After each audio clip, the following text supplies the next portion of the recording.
Today's podcast, as always, sponsored by JMW Heating and Plumbing Limited. Domestic and commercial, gas, heating, plumbing and building maintenance. 24 hours a day, 7 days a week emergency call out. Covering the whole of South Wales and South West England. You can contact them on email info@jmwheating.co.uk and on the phone 0330 100 5286. It's 10% discounts for NHS and military veterans, 5% discounts for Swansea City season ticket holders and Ambition is Critical podcast listeners. You get a free quotation, they're a safe contractor member and a backseat accredited installer. Also sponsored by Swansea's '1 live music venue, The Bunkhouse. You can get all tickets for their upcoming gigs from www.bunkhousebar.co.uk. You can hit them up on all the social medias, Instagram, Twitter, Facebook. Go give them a like and check out what they've got coming up. #YourGigMatters. And finally, Boss Brewery. The brewery bar is back and it's bigger and better than ever and ready for the new season. There's a new outside bar for quicker service and it's only 200 metres from the Liberty Stadium. They're now open from the earlier time of 1 PM on a Friday through to a Sunday night. There's a new takeaway set up inside the bar with more bottles, cans and also 10-pint mini kegs for people to pick up and drink at home. And that is the advertising for now. We've already done the podcast and I gotta be honest, I really enjoyed it. We had a bit of a flack over doing this podcast. We weren't sure how it was going to go, but trust me, Naked Martin is a really, really nice bloke. So this is it. Whether you want to listen to it or not, I don't know, here we go. But this is episode 87 of the Ambition is Critical podcast, featuring the one and only Naked Martin.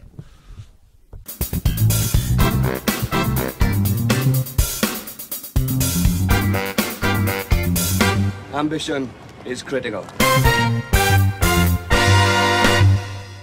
We crack on like this, Mark. Okay. So feel free to tell that story about Biggie Morris, because he's a bit of a cult hero on this podcast series as well. Okay, right. Yeah, so I met Biggie Morris in Newport town centre, and I didn't know where he was, being like not in Wales. But he knew who you were. I think he knew who I was. Right. Did he really? It's a little bit weird. So he came over to me and he said, "Can I have a selfie with you?" So because obviously when I was in Newport, loads of people wanted selfies because I realised who I was, and I was wearing my Naked Martin t-shirt. He came over and we did the selfie. And afterwards, a couple of guys said to me, "Do you realise who he is?" I said, "No." So that's Biggie Morris. I said, "He's really, really big in Wales." Yeah. And the next day, somebody tagged me into a photo of me and Biggie. Right. I said, "This is like a massive thing, like in Wales." Yeah. I kind of searched him and I found him on Instagram and stuff, and I realised how big he was. And Yes. It was crazy, but I was out of my head when it happened. Someone's fucking Biggie, I should imagine. Yeah, it's the only way you meet him, I think. Yeah, I think so, yeah. Normally on personal appearances, people get a little bit carried away and they offer me so much stuff and it gets a little bit crazy. Well, there we are. You've got to live on the edge, haven't you, man? Wait till it's the Morris. You're going to know what's in it. It's going to be brilliant. Anything goes at the Morris. You know what I mean? Especially on today when Naked Martin's in. You know what I mean? I did think for the novel that we'd all have like a naked photo to put on Twitter. That's exactly what I said. But right? when you check out Martin and Shalala, I'll fucking probably for one, we ain't packing that type of heat. And two, right? Do you remember my boy Googled me? He was in school, my oldest boy. Right. He Googled my name. Yeah. And I got a tattoo on my ass. And he was on Twitter. And him and his mates are in class in school. And they got his father's ass on. on the Commodore 64. Exactly. Just before they was playing Mickey's Magic Medicine. I have to give that naked when I missed. Nothing to do with my fucking sister. You have to be really careful about what you do. I mean, obviously, I'm naked everywhere anyway, so it doesn't matter for me. But it's like I say to people, you know, you do photos. It's like if I can just backtrack, I've done over 20 stag do's this year, like bookings and things. I did a stag do in Marbella, Puerto Banús. Amazing. And Did he pay flights and everything? Yeah, they paid for everything. And Fantastic. They rented a villa in Puerto Banús. I don't know if you've been there, but it's like all like rich and like really. Yeah. And they had like waiters deliver like a barbecue and like food and everything. Amazing. And to cut a long story short, the stag got a bit out of his head and he said, "Can I sniff some coke off your cock?" So I saw that. Well, look at that. The only one Donna comes in is Naked Martin. She's after the groceries. Get out of it, you little fucker. Get out. So I said, "Okay, yeah, that's fine." And a lot of the guys, his mates, said, "Is it okay if we video it?" I said, "Yeah, it's okay with me." His business partner was there with him because they're like, I think he does something in the city. Don't tell me he's working for Bernardo's. So So he said to me, please don't put it on Twitter or Right, on the internet okay. because I don't want it anywhere. So I said, that's fine, I won't do anything. And I wasn't taking videos. Exactly. So So I'm on it. with Yeah. the coke on my cock. So literally, It's normal, isn't it? Just another day is naked. Yeah, the other day in Naked Martin's Paradise, as Coolio once said. the following day I was at Malaga Airport waiting for my flight back to Gatwick.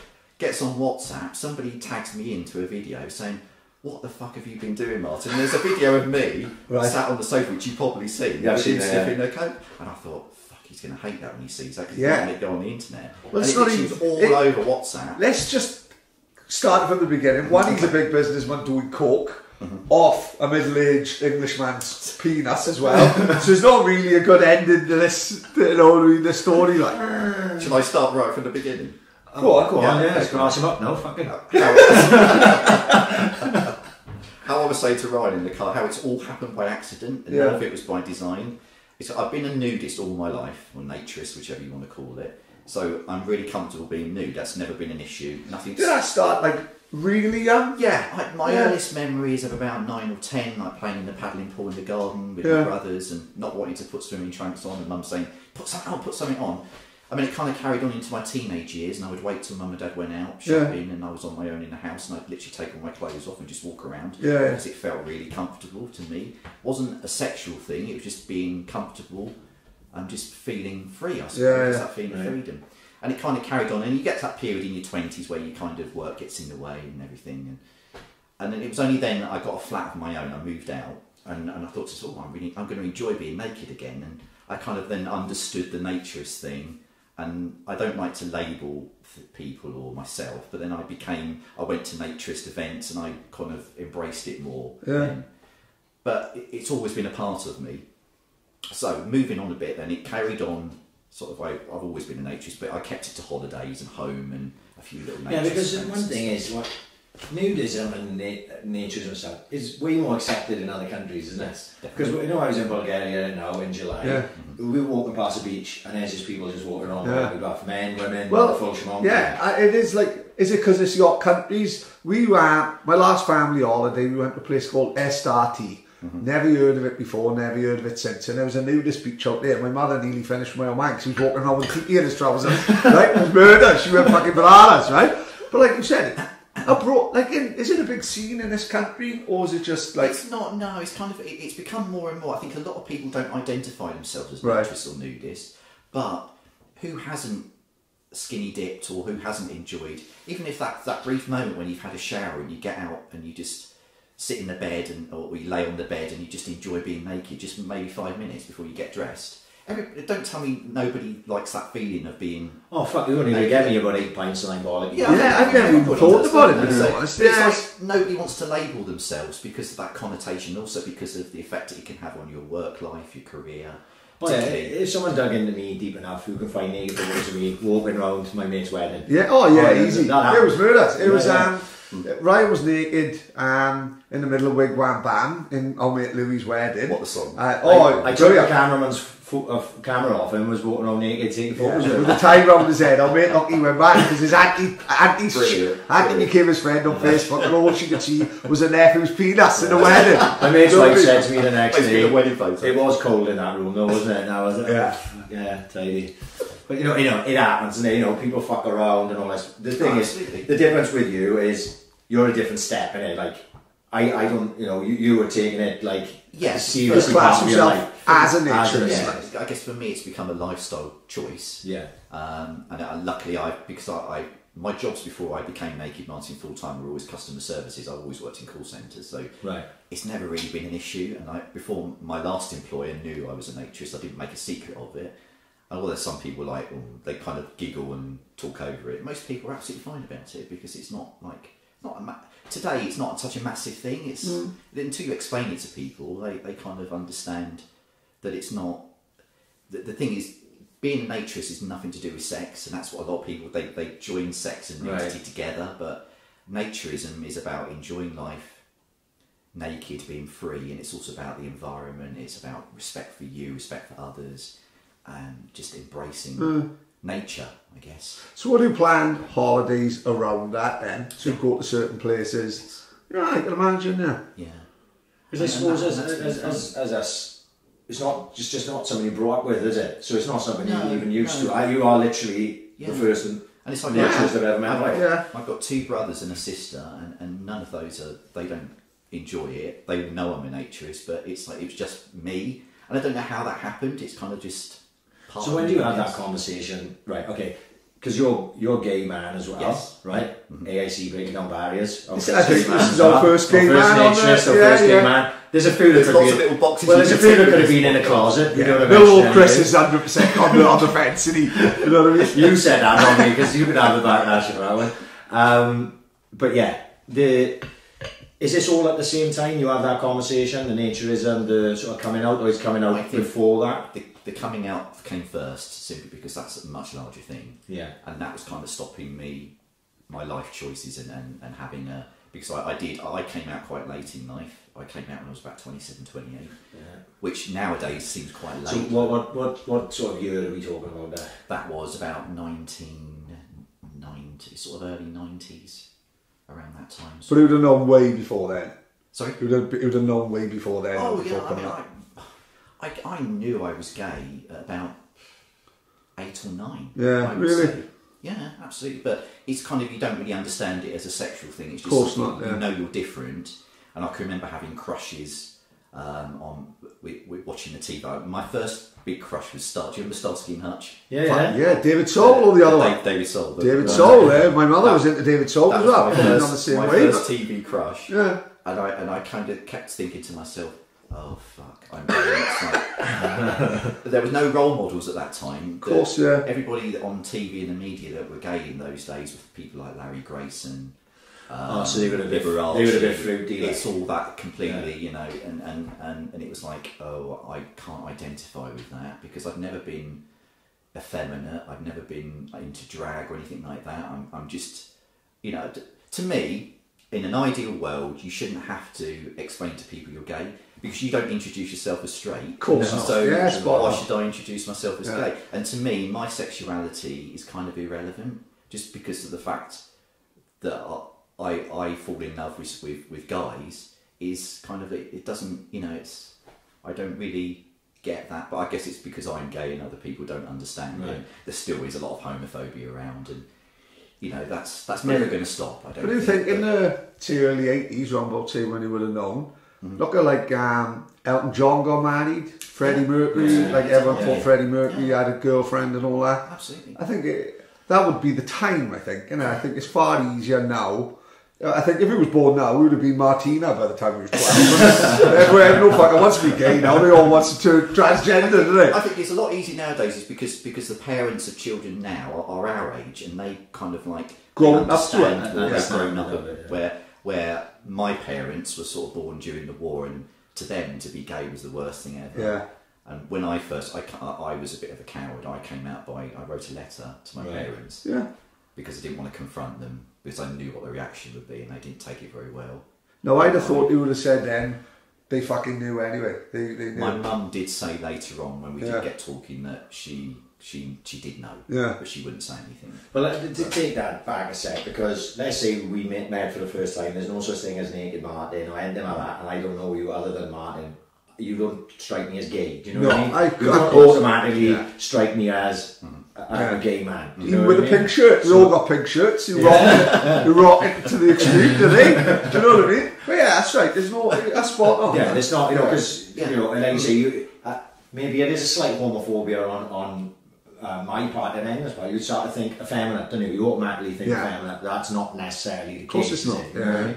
No, and, and you don't have to be camp to be gay, and I do have I've got a lot of gay friends who are very camp, and sometimes I think to myself, can you just act normally? Yeah. Can you just? Sometimes it's an act almost. They feel they have to wear it as a badge, almost like a badge of pride. And you know, I'm not criticising that. Everybody's entitled to do what they want to do, and if you want, you know, if you're camp, you're naturally camp. That's absolutely fine. But I don't feel the need for me to camp it up or anything because I'm just Martin. The fact that I'm gay to me is, you know, irrelevant. There's two people I knew that come out as gay, and both were very butch until they came out, and then they turned into fucking Jar Jar Gabor. See, that's my point. That's crazy how they can go from one to the. Well, I don't feel like, why do you have to do that? I don't really understand. It's like, to me, that's not going to get you accepted any easier. No. You know, if you start, you know, it's. But each to their own. I don't want to feel like I'm criticising. Oh no, I don't just think it comes. Camp people, but that's just, you know, everybody's got a choice in life. But I just don't feel like I have to wear my homosexuality as a T-shirt or anything. It's, yeah. You know, We got the Naked Martin merchandise. Yeah, absolutely. Yeah. Speaking of the Naked Martin merchandise, Like, yeah, this. this unbelievably, this is the second week running. on the We've had track. a goodie bag. Merchandise, okay. yes. You know what I mean? Oh, well, I did the right thing by bringing this then. Yes. Oh, you did. look at this. Naked Martin pen. What was Andy with the pen? This is my AIC podcast pen. Okay, My missus bought Why it. have I not got one of them? Because my missus bought it for me, not for you. Naked Martin pens. Amazing. And PS de resistance. So we've got to the t-shirts. bottom. And only that everybody wants to get their hands on the T-shirt. The official Naked Martin t-shirts. I'll be wearing that up the Morris. I got my Morris for that one. Yeah, right. We're walking, and it looks like the old Is this a picture, is it? No, some stickers. Stickers. Oh, right. It looks like the Choose Well, like a Life. taxi, no. It looks like the Choose Life t-shirts the WAP used to wear as well. I think it's a similar font, to be honest. Yeah. I was very kind. If we had any sort of forward thinking, we'd have come up with something. We'd buy a couple of Cronenbergs up the front. Who had a cup of tea, Matt? You know, In a very fancy mug. it is so fancy, only for the big What guns. more could I ask for? You and Leon Britton are the only ones who've drunk from that mug. So in, No, Enzo did the other day. Oh, Enzo as well. Enzo Martinelli made it. Trundle would have had it, Trundle won. We're not going to break out the best china for Trundle. He's a scouser, you never know where the fucking end up. exactly. So yeah, so you came out as gay. Yes. And how long after that then was sort of the naturism? The naturism kind of started because I'd moved out of home and I had my own flat at the time, so I felt more in a space where I could do everything that I wanted to do. Because obviously, when you live at home, your choices are limited. Of course. Yeah. So I came out, which was great. All my friends were amazing. I've got loads of close friends, and I phoned them up and I said, I've got something really bad to tell you, because that's the way I kind of put it. My best friend Tracy said to me, I thought you were going to tell me you've got cancer. Is that all you're going to say? I said, yeah, that's fine, I'm okay. I said, oh, well, that's all right, don't worry about it. We'll do you a big party, coming out party. So my friends were absolutely great about it. But my mum and dad didn't take it very well, and I didn't speak to them for over 6 months, which That's quite sad. was crap. Yeah. To be Yeah, of honest. course. I didn't enjoy that very much, but they came around in the end. So and it was nice. I had I had 5 boyfriends after I came out. I had boyfriends before that, but it never really worked properly. I had a couple of serious relationships. I had a relationship with a postman in 7. Oh fuck! Oh, fucking hell. I've just put my bag away. What's the place? Was he a postman? Was he? He was actually a postman. Was he? Yeah. And he lived in it's 7. Oh, it's just outside Bristol. I thought he was going to give his address. No, not 7 Brooksby Road. Yeah. No, it's a place. It's 7 as in the River Severn. I know what you mean. Yeah. It's just on sort of like the edge of Bristol, and we went out for ages, and it really worked well, but it just didn't. It kind of fizzled out in the end. And I met my husband, who I'm married to now, Doug. I met him on the internet on Gaydar.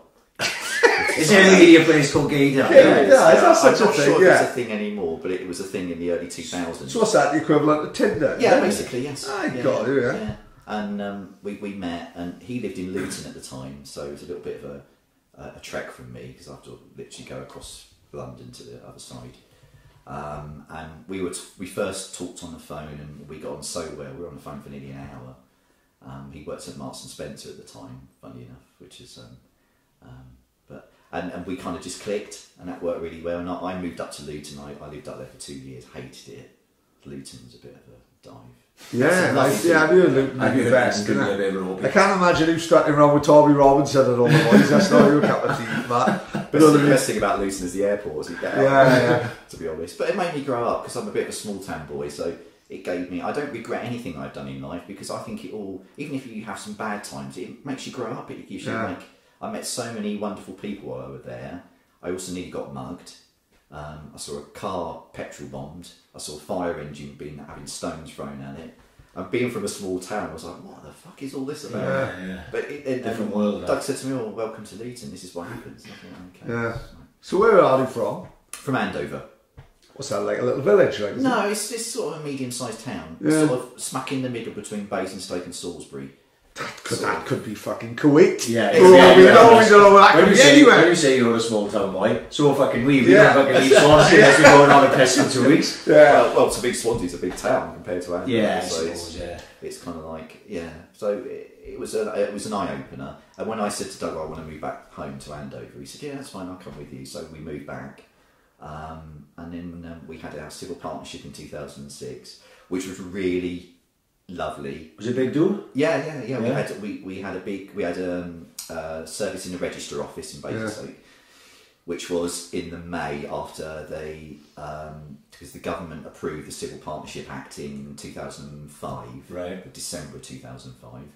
We were the second couple to have their ceremony at the register office in Basingstoke, which was nice, but it was complicated because it had to be non-religious. Right. And they have to look at every single thing you do. It's like even if you do any poetry in the service, they have to look at it to make sure there's no religious aspect. Really? Yeah. It's changed a lot now because of the Same-Sex Marriage Act. So I think you can have some religious aspect to it now. But it was really nice because I had both my mum and dad there, and sadly I lost my mum to cancer. Oh, sorry, literally a year after. But at least it made up when she got to see that. Yeah, of course, yeah. Absolutely. At least that happened on bad terms. Yeah. You know what I mean? Yeah. And she's before she's passed, she's seen her son get married, you know what I mean? Yeah. She knows you're happy. Yeah, of course, yeah. And you said about the bad times, you've got to have the good. Life isn't always all about good things, is it? Good times happening. You've got to go through the bad to experience the good, and unfortunately, that is one of them things. You know what I mean? Yeah, that's true. Yeah. So that was a really nice thing, and my dad only lasted about 18 months after Mum died, so we lost him as well. So that was a bit of a crap time, to be honest, because it kind of when you lose your parents, your life kind of changes.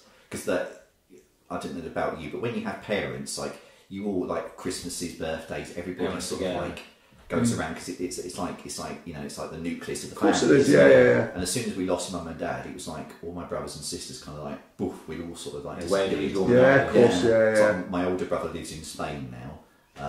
My sister lives in Southampton, and my younger brother moved away. So we go and it's funny, I see more of my older brother because I go over to Spain quite a lot to see him now. So that's nice. I get free holiday all the time. So I love it that he lives there. But I'm still in touch with my family, but it's not the same now as. I suppose if they do all go, I suppose life's easier now with WhatsApp and Facebook and all that. But I suppose if people do, you're talking to us, and me and him especially, are very Swansea orientated people, and there's not many people we know that move away. Our mate brags he moved to Exeter, he might as well be in Brisbane, right? And he moved away, it was a big deal, but it's like people in Coronation Street, when they move away, they move to Manchester, you know what I mean? It's no one we know, who do we know that moved away really, apart from Bragsy, My sister, and that's about it. It just don't happen really down here, so for him to say one brother's in Southampton, Spain, all over, it's hard work keeping in touch, isn't it? Getting back and forth. It's like Christmases are really strange because my sister will often say, "Oh, I'll come up and see you Boxing Day," and then my older brother will say, "Oh, can I FaceTime you?" And because I'm in Spain, I want to do this, and it's kind of, but it's not the same as when Mum and Dad were around. Of course, you've got that base you have. It's different. We spoke about losing parents. We talked about it the other day. I don't even know. We got into the conversation. My grandfather died last Christmas, and we were very close. Paddy's mother died when he was young, and we just sort of got in a conversation about it. And like say, I'm sure you can completely understand this. You don't realise how much it affects you. You know what I mean? It's only looking back now over the course of the last year that I can see how much it affected me. And I'm sure you went through with losing two parents within the space of 18 months. It can affect you mentally, Totally. And I don't think it's like when people say, "Oh, you'll get over it." I don't think you ever get over it. It's just it's like, how can I put it? Using an analogy, it's like having a windscreen in the car with a slight little scratch in the windscreen, or a little little shard in there, and it's there, but it never goes away. You get used to it, but it's always there. And that's how I see. The thing is, my mum and dad were heavy smokers, and it's funny, whenever I smell cigarette smoke, it always reminds me of my dad. I find it comforting. And it's little things like their favourite song, or dad always liked mints, so if I smell mints or peppermints, things like that. There's always little keys that make you remember them, and it's you do, you kind of move on and you carry on because that's all you have. Yeah, well, you've got to, isn't it? You've got to carry on. Yeah. It's like, when, without sounding really morbid, when my mum was in a hospice for the last few days of her life, and I took time off work to go and sit with her because I knew it was like the last few days.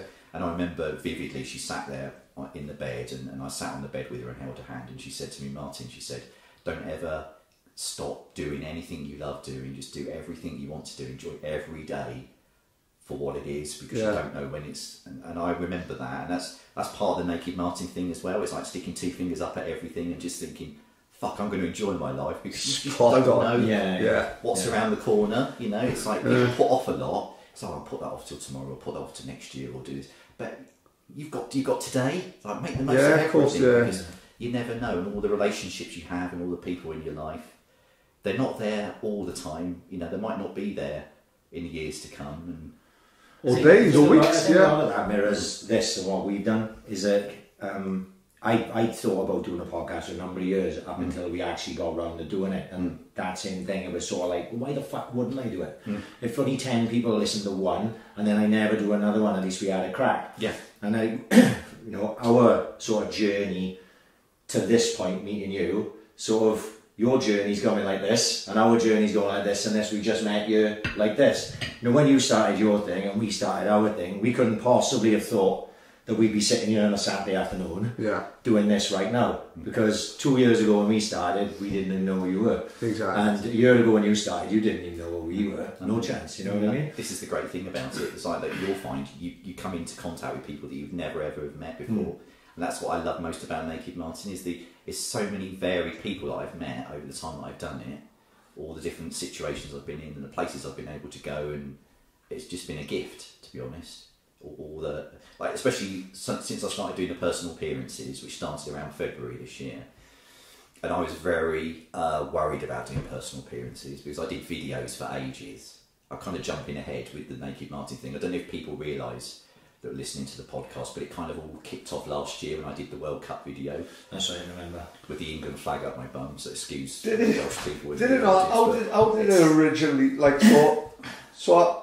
although you said about the World Cup thing, it must have been something before that started. It was. Yeah. How exactly did, when was the minute that, you must have been sitting there one day and gone, oh fuck, this could be a bit of a laugh. Yeah. I mean, what happened there? It was totally by accident. It was a close friend of mine knew I was a nudist, and it was his wife's 40th birthday. And he said to me, he contacted me, he said, would you mind doing a naked photo of you holding a happy 40th sign? Just a cheeky little photo so I can print it on a birthday card just as a joke. So I said, yeah, okay, I'll do it. So I did it. He got it printed on a birthday card for her, and it went down absolutely. People were like cracking. This is absolutely incredible. And I wasn't at the birthday party, so I couldn't go. And he phoned me afterwards and said, would you mind? Loads of people have asked for your number because they want a photo as well. Brilliant. Like happy graduation, well done for passing your driving test, like happy anniversary, happy birthday. So I started getting no christenings, thank fuck. No, I haven't been asked to do a christening or a funeral. No. So yeah, and that carried on. That went from like text to WhatsApp, and people were like, it just kind of like was snowball effect. I started getting all these numbers, and people. Did that quite quickly? It did, yeah. And I literally did that for 2.5-3 years, and I did it free of charge. Yeah. Just as like an ad hoc, just sort of joke, because I enjoyed it, and the feedback I got from people really made me feel good, because it was like, oh, I can't believe this. Thank you ever so much. You cheered everyone up. You made everyone laugh. And that made me feel good. Gives you self-confidence. Yeah, of course, yeah. It gives you a bit of a buzz, doesn't it? Yeah. So I carried on doing that. I mean, it kind of... There was just one moment, I can't even put my finger on it, but someone said to me, would you mind doing a video? So I thought to myself, okay, I haven't done a video before. I'll try it and see how it goes. So I did a video, and then everyone saw the video, and then it kind of, the photos petered out, and the videos kind of took over. People wanted videos instead of photos. When they started asking for music, and would you do a little dance, and so on, use props and a hat and things like this. Then somebody said to me around the World Cup last year, would you do a World Cup video, just as a joke? I can't remember, was that the first one we saw? Because we talked about you on your... Really? It was I was trying to think of it this week, and I said to him, it was just the two of us doing one, and I said, have you seen Naked Martin yet? and that we had a conversation Right. about the first video that I had seen, if you know what I mean. Yeah. But I can't remember which one it was. I think it's that one, the World Cup, England World Cup. It went absolutely viral. I wasn't even aware it went viral. Somebody contacted me and said, "Did you realise this had over 70,000 views?" At the time I saw it, and it went even further than that at the time. Someone even contacted me and said, and I don't know whether this is true or not, but they were related to one of the coaches for the England team, and apparently it was shown on the England coach. I can imagine that, 110%. So, yeah, They're all a bunch of lads. Yeah, 100%. I like to think it's true, but Yeah. I don't know. And then that was the key moment after that happened. I was contacted by a researcher, a BBC researcher, Right. and they were acting on behalf of Radio 1. And they Fantastic. said, would you mind, we represent a Radio 1 DJ who would like you to do a video for one of the DJs who's returning after getting married. So would you mind if I... Which DJ was it? It was Scott Mills. Oh, brilliant. Yeah. And he said, would you mind if I gave him your number so he'll give you a ring and have a conversation and just check with you whether it's okay to do and what he wants you to do. So I said, yeah, that's okay. And I was working at the time, so I got home from work and I said to Doug, well, I'm going to get a phone call in a minute. So we're kind of like cooking dinner, the phone went and I answered it and he said, is that Naked Martin? I said, yes. This is Scott Mills. It's not. So we had this conversation for about 15 minutes and was absolutely completely crazy, but he was such a lovely guy. And it basically, to cut a long story short, he wanted me to do a video for Chris Stark, who just got married. Oh yeah, the guy who does the show with him. Yeah, very good. He was coming back to the show, and it was literally just like, congratulations, Chris, and I can't remember his wife's name, but it's the listeners have missed you.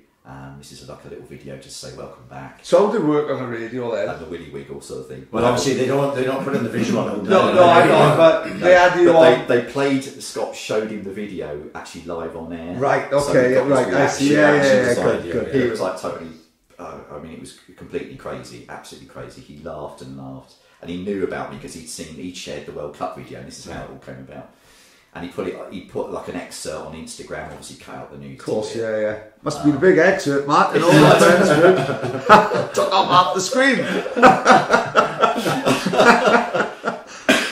So, and after that, it just went completely manic. My WhatsApp just went completely, it was like carnage. So people then are sharing your phone number, so you're getting loads of random WhatsApps off people then. Absolutely. And then that just carried on into, I mean, that was around August last year. I carried on into the autumn. I then hit a really bad time because I did a couple of videos which they were shared around my workplace. I went on holiday, came back, I mean I was suspended.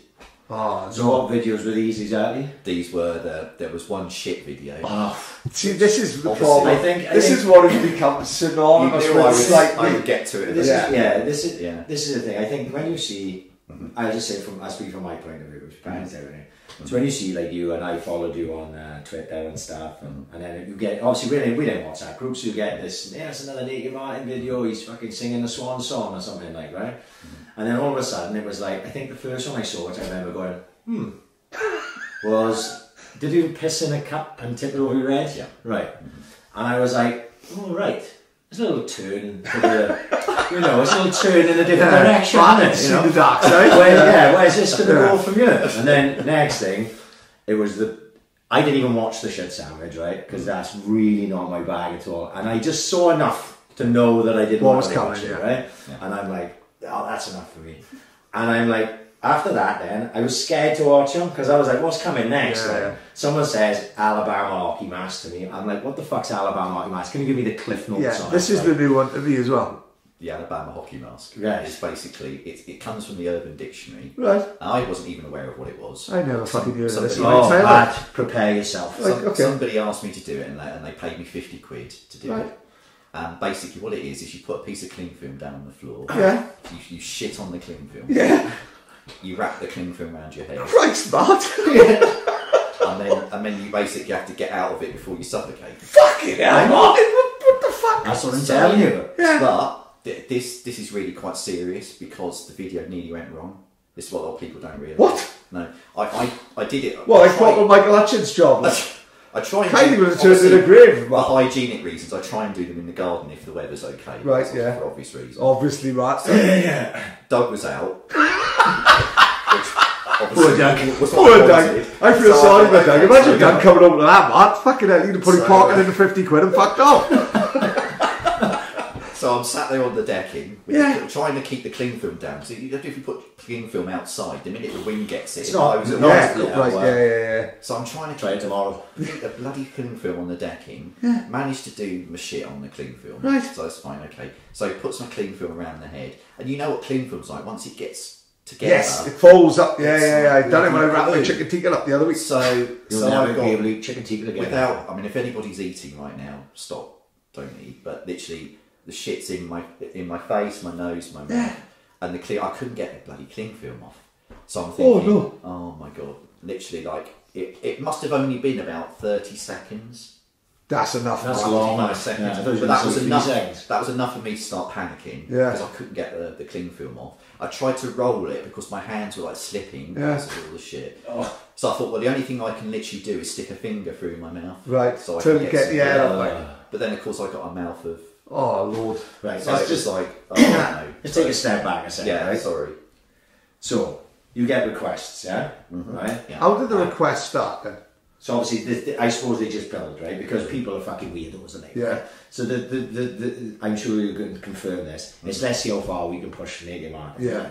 Right? Exactly. That's what it is. So it starts with the piss, right? And then it builds up to the Alabama Rocky Mass, which is the pièce de resistance, right? But Go on. this is a question I want to ask. Yeah. Is that point where the first one, the very first one, you went, someone said, Doug, guy just offered me 25 quid to eat a shit sandwich, is that okay with you? Yeah. You know what I mean? Doug don't know what day it is, What's does he? that fucking, like, for one, what are you thinking? Are you thinking, oh no, I'm okay with that? Or him just getting carried away. Really. Just getting carried away with the whole moment of it? I guess it was 50-50. When I was first asked, I thought, no, I'm not doing it. I'm not doing it because it's like people seem to assume that I enjoy the shit videos and I don't. When I did the shit video, I literally threw up after I stopped the video. Yeah. Oh, I'd like to think so. Because I can't even describe what it tastes like. But I guess it was 50-50 because I get carried away because I get like really enthusiastic because people are, oh, I really want you to do this, and they carry on, they pester you. You don't realise how I get pestered on WhatsApp. When somebody wants something, they'll keep on at me all the time, and they'll kind of increase the price. Yeah, really. Because they want to see it, and it's like what I say to them. I mean, people judge me, and that's fine. You know, that's human nature to judge people, and people judge me particularly for the shit videos. They get really nasty. I get a lot of abuse for it. But it's like what I've said to people, and I've done a podcast before with James English, which is on YouTube, and I've tried to explain it on there as well.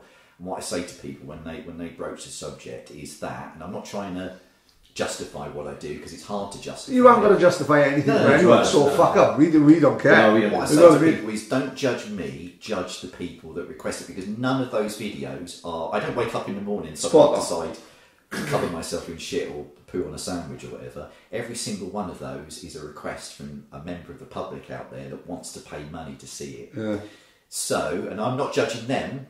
Because it's a free of course, country. yeah. I'm not harming anybody. I'm not, you know, I do all my videos on my own. No one gets involved, so there's no, you know, it's that's end of. But the thing is, people judge me for what I do, and I like to say, well, think about those people, and they're only what people see on WhatsApp are only the tip of the iceberg. I turn down an awful lot of requests. I can imagine. Because there's some proper fucking odd ones. I mean, without going into too much, I've had somebody ask me to simulate hanging myself. Someone wanted me to cut myself so I bled. Someone wanted me to stick a bag over my head to see how long it would take for me to suffocate. I could go on and on. Yeah, of course. They get actually worse and worse. And like I say to people, I'm happy to do a lot of things, but if it hurts me or puts me in danger, I won't do it. And there's a lot of things I won't, you know, I literally turn down a lot of things. And now I have the website, because a lot of people request via the website now. And there's an extreme video section on the website, and the amount of stuff, I have a business partner now who runs the website for me, and he sort of wheedles through, he kind of like acts as a go-between now. And so he colours all them out, so you don't have to see him. So I don't have to see a lot of what goes on, basically, and he'll respond, and if he doesn't like it, he vetoes it for me on my behalf. And he tells me, like, he gives me like a little précis of what's gone on and shows me that some of the stuff, and honestly, kind of. Because you know, you say that once you did the shit videos, right, people got more negative with you. Yeah, massively. Absolutely. So now you're this far down the line. If you could go, would you go and change that? Would you go, no, I wouldn't have done that second time round? It's funny. At the time, when it all went, when the shit stuff went viral around March, April this year, and I got an awful lot of abuse. I had death threats by phone call, people saying they're going to come around and stab me. Why would anyone want their way to do that? I don't understand that. One guy said, "I'm going to throw acid in your face. I know where you live," and it literally did. It got to me at one point, but then I thought to myself, "Well, they're just trolls." Spot on. But funny enough, I've got more work out of those videos because of that, because of the exposure. Yeah. There's no such thing as bad publicity. Pub shitty. Yeah, that's right. And then it's like all of the personal appearance bookings I've had since, they all know what goes on, but they still want me there. Yeah, of course. And I've done, like, as I said, I've done over 20 stag do's. I've done birthday parties, rugby football presentations. I've done loads of stuff. I've been all over the place. Been flown all over Europe. Done Benidorm, Puerto Banús, Marbella, Berlin, all these places, and all these people pay me to go, to go on stag do's and stuff. For the weekend? It's mainly just one. It's very tiring because mostly only want me for one night. So obviously they pay me to fly in, they'd be there for the afternoon. I spend the afternoon and evening with them. Yeah. Get totally off your head. I can imagine, yeah. Find somewhere to sleep, wake up in the morning, it's normally straight off to the airport and the next flight, flight home. So it's really bloody tiring sometimes. But good fun.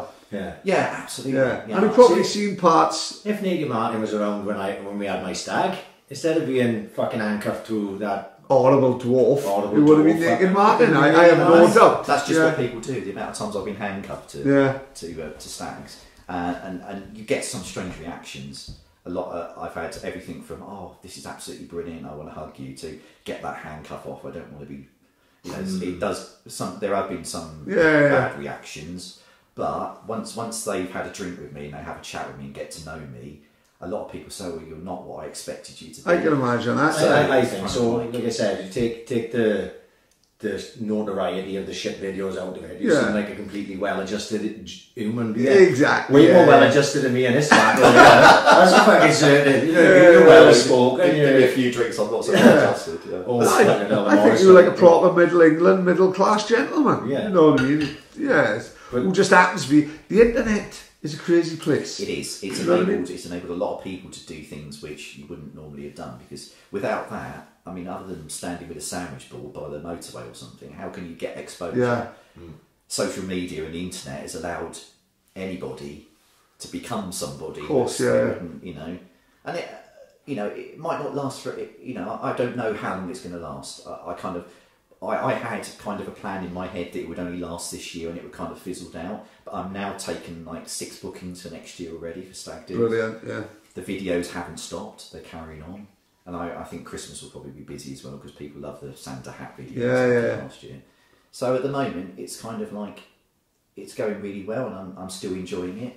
At the moment, I don't enjoy it anymore. Then obviously, I know to pull the plug on it. But at the moment, I love it, and So what motivates you the most? Is it the money? Is it the attention? Is it the notoriety? You know what I mean? Because obviously there's got to be a motivation for it, and to keep doing it. Motivation is never the money.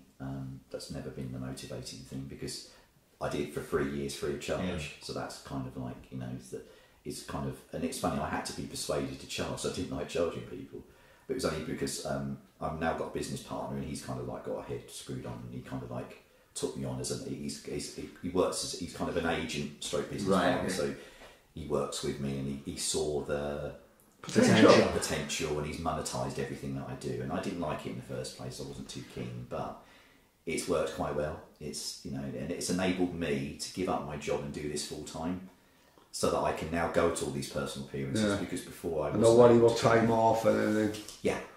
So it's literally a full-time job now. It is, pretty much so. Yeah, it was back in the... I mean, it's quieting down now, but in the summer, for like June, July and August, I was literally like flying all over the place. Unbelievable. Completely mad. There was a couple of weeks in August where I had a stag do every weekend, and I was also doing personal appearances during the week. Yeah. So it was like... train, plane, car, taxi. It was just Doug, mate. Yeah, I was going to say, constantly all over the place. He didn't like it at first, and also when I first explained to him about Naked Martin, we nearly split up. Right. This is after the marriage as well. After we got married.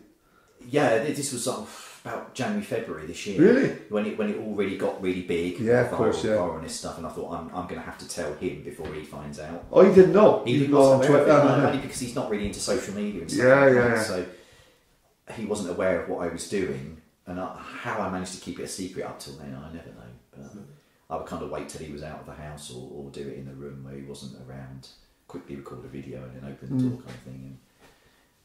And I thought to myself, I want it to come from me and not from somebody else. Somebody to stop him in the street and say, "Do you realise your husband is doing all these naked videos everywhere?" So, and I don't want him to come home through suffocating in the garden. Shit, you know. If that be right. My face, yeah. Try to explain that to a paramedic. Yeah. But how do you explain that to him though, generally? Does he know about that? Yeah. He knows about all that. And he was okay with it all, was he? He wasn't okay with it. No.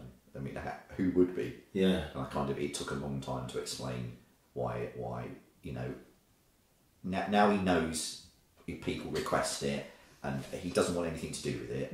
He kind of like just thinks, well, I know it's there, but I don't want to know about it, kind of thing. So we don't talk about it. It just happens, and I do it when he's not around, so he doesn't have to get involved in it. I suppose it's like having a little persona, though, isn't it? It is. You know, I think Naked Martin and Martin would be two different. You know, I'm not comparing you to fucking Batman or nothing, but you know, it is like Shatman. Shatman, yeah. But it's two different It's personas. a performance. Yeah. And like I had this conversation with someone on a stag do once, and they were saying to me how you know, why haven't you got any self-respect for yourself doing this stuff? And I said, well, hold on a minute, it's not to do with self-respect, it's a performance. And I said, I'm no different than if you walk down Soho or Amsterdam and you see all these people performing, or take Sticky Vicky in Benidorm, for instance. Super. Who made a career? Yeah. Who made a career out of doing disgusting things. People paid to go and see her, and she's become like... You couldn't go to Benidorm without going to Sticky Vicky. No, I think her daughter does it now, doesn't she? Sexy Barber, the worst name ever. The worst name ever. You know what I mean? Have you seen the Matador? The what? I haven't seen the Matador. Right, Is that the one that does the Darth Vader thing as well? No, this is the guy, the Matador. Right. I saw, when I went there in, oh Jesus Christ, it was 2000, so it was a long time, 20 years ago, right? Yeah. At the same place, they do a different night. So like Sticky Vicky's like a Tuesday, and the Matador would be like a Wednesday, and Sexy Barber's on a This Thursday. is the same place in Benidorm. It's all the same place, yeah. I can't remember which one it was there at the time. I think they move around, they were part of the same show. Well, the Matador is the guy with the big shibboleth, like, you know what I mean? But he was the shame at, you know what I mean? Oh my god, he was well built. Yeah. I wasn't, thankfully I wasn't sitting on the front row. Yeah. Is he like that? There's that Jamaican guy, isn't there? The black the guy is, the guy. Oh right, okay, there's him as well. And in Cuba, I can't remember his name. In Cuba in the 50s and 60s, there was a famous guy called Superman. Right. And it was down to his knees. Like, apparently Marlon Brando fucked him. Really? That's what the story goes. Marlon Brando's a right character. Yeah. And apparently the story goes that him and Marlon Brando was having it off, like, you know what I mean? Really?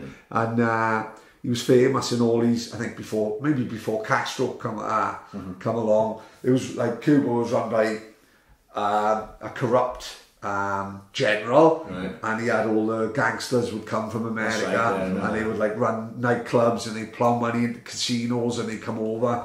And Cuba was supposed to be incredible. A bit like Benidorm for us. Exactly, yeah, Benidorm, yeah. We had Biggie Morris coming over and fucking the Matador, like, you know? Yeah, fucking unbelievable. Like, I haven't seen the Matador, I won't be signing for tickets. No. He's finished now, is he? I don't know, it was 19 years ago. Really? Years ago, I was with my ex-missus, we were going couples, like, we were going to see Sticky Vicky. Oh, yeah. You know, I say to my missus at the time, come on, we've got to go see Sticky Vicky. What's Sticky Vicky? Oh, she pulls razor blades out of her falula. And she's like, I wouldn't have it. Why do you want to... Let me go one extra. Oh my god. No, that's alright, don't worry about it. I'm not professional. I won't mind with that.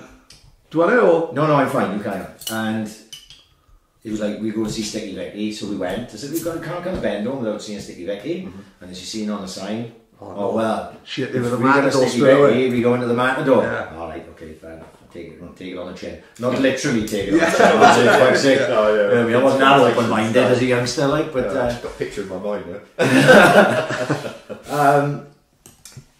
So, what do I think was here? Is there that much dough in it? Like the videos, everything. Obviously it's a full-time job for you, so there must be enough money in it to... There's enough money for me to live on it, basically. Yeah. It's not as rich. People seem to get this assumption that I'm making an awful lot of money. It's not huge amounts. because it's very sporadic, it can change depending on how many videos we get and also the personal appearances. And I actually don't, for most of the personal appearances, I don't make a profit. The profit is in the videos, so the videos kind of subsidise the personal appearances. Right. Personal appearances, I get enough to pay to cover most of my expenses, but once you take everything out of it, I don't really make a profit out of those. But what I get out of them is I get to meet a lot of people that I would never have met before, and I have a lot of fun. So to my mind, I still enjoy doing them, and it sort of gets me around. And I guess a name out there, yeah. Well, we've generally got people coming from everywhere tonight. Apart from, really could that? Right. So apart from obviously the team that me and Paddy's more involved than I am, St Joseph's Football Club. They got a big West Wales game today, which is a big cup game round here. So you can have two different teams in the Morris where we drink. And then we'd be basically there anyway. We've got two DJs, Brad. Two DJs, but and Naked Martin. Don't get much better than that. And like Jay Harris, one of the boys from Swansea, he boxed in Belfast last night and won. Wow. Well done, Jay. And all his mob that have been in Belfast for 2 days, they're coming back and apparently coming straight to the Morris. Maxine, hey, you must get some women. Because all the women was contacting me. Really? Yeah. Sam Skittles, her friend to come in. Maxine, she's trying to put a crowd together. I just wonder, do you get groupies or? I don't really know. It's funny. The thing is, like I said to you on WhatsApp, this is probably, apart from that, I did a big rugby do in Leeds back in March, April time. This is probably one of the biggest PAs that I'm probably doing, to be honest, because most of the PAs that I do are birthdays, football, rugby presentations, and they're kind of limited to either, if it's a football rugby presentation, it's just the team. If it's a birthday, it'll just be a group of lads. Sometimes it's mixed, sometimes it's not. All depends, who makes up the group. Then we'll often go into town afterwards, and that's when I get to meet a lot of other people, because quite often I'll wear my Naked Martin t-shirt and people spot me, and it all gets a little bit crazy sometimes. Benidorm's the worst place for it. Oh, I bet you get trouble. Yeah, I bet you get absolutely. There's no rest in Benidorm. I kind of have to pre-warn when people book me for a stag in Benidorm. I do say to them, just want you to know that when people see me and they spot me, it will get completely bonkers. I had one stag for a group of guys from Barrow-in-Furness, up in Cumbria, and the stag was so nice, and I did warn him, and literally the whole night was just pestered completely by. But really? one stag group actually said to me, "We want to pay you to take you off." Right, yeah, like a bidding war. Yeah. And it was just like they vetoed it, so no, they pulled me away, and it just sometimes it gets completely crazy because people love the thought that Naked Martin's there and they want a part of it, and it's like selfies all the time. We went to in Benidorm. There was another stag that I did. I can't even remember where the guys are from. I've done so many stags in Benidorm. We went to a pool party. Where they shoot foam onto the yeah. There was a hen party there. They spotted me the minute I walked in, so they all wanted selfies. The stag lads were getting a bit fed up because I kept getting pulled over. Of course, yeah. I then went to the toilet, and there was a group of Scouse lads from Liverpool. They saw me. It's like fucking Naked Martin. So they all wanted like selfies and stuff. So I was with them for about 20-30 minutes. The stag lad said to me, "Where the fuck have you been? we paid for you." I was like, "Oh, sorry." Then the Liverpool lads came down and said, "Oh, would you come over to the pool and do a few selfies with us?"